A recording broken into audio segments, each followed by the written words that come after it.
We move through our days assuming every decision is a personal victory of the will. But if you look closer at the momentum behind your actions, you might find you're just following a script that was written long before you woke up. Most of us define freedom as the ability to get what we want. We hang out, chase the next high, and avoid anything that feels like a chore. As long as the path to pleasure is open, we tell ourselves we're in control. We rarely stop to ask why we want what we want. We treat our cravings, our moods, and our habits as if they are part of our DNA, fixed, unquestionable, and naturally us. But the older we get, the more that chase feels like a treadmill. Eventually, freedom stops being about finding joy and starts being about avoiding discomfort. We spend more time numbing out to escape stress than we do actually living. If your choices are just reactions to impulses you don't understand, you haven't achieved freedom. You've just optimized your role as a passenger in your own life. Because the reality of being a passenger is boring, we start looking for ways to game the system.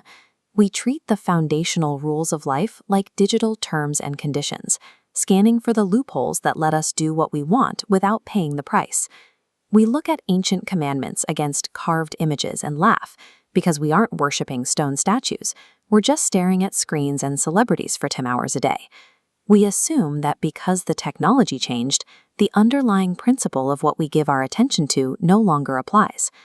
This loophole mentality has bled into our modern laws too. When shoplifting is ignored as long as it stays under a certain dollar amount, or when rules are waived for anyone who claims the right category of victimhood, the law stops being a standard and starts being a suggestion.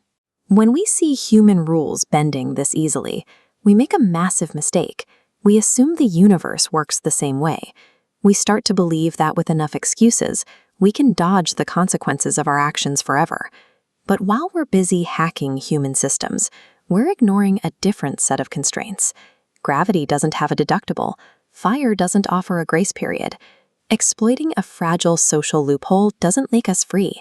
It just leaves us unprepared for the laws that don't bend. Behind the flexible morality of our culture sits a much older, unbending machinery. It operates with the precision of mathematics, and it doesn't care about our excuses. If you walk into a chemistry lab without knowing the properties of the elements, you aren't free to experiment. You're just likely to cause an explosion. Earth functions as a school where our primary task is to learn the actual properties of our reality. This relationship is easy to track. The less you understand the rules of a system, the easier you are to program. If you don't know how interest works, the bank owns you. If you don't know how your own mind works, anyone with a loud enough voice can own your opinions. When we choose to stay ignorant, we hand our agency over to whoever provides the most comfort. We call it freedom to ignore the truth, but it actually forces us into a state of autopilot, where we react exactly the way we've been programmed to react. Avoiding the work of understanding doesn't make life easier. It just ensures that you will always be a prisoner of the things you refuse to learn.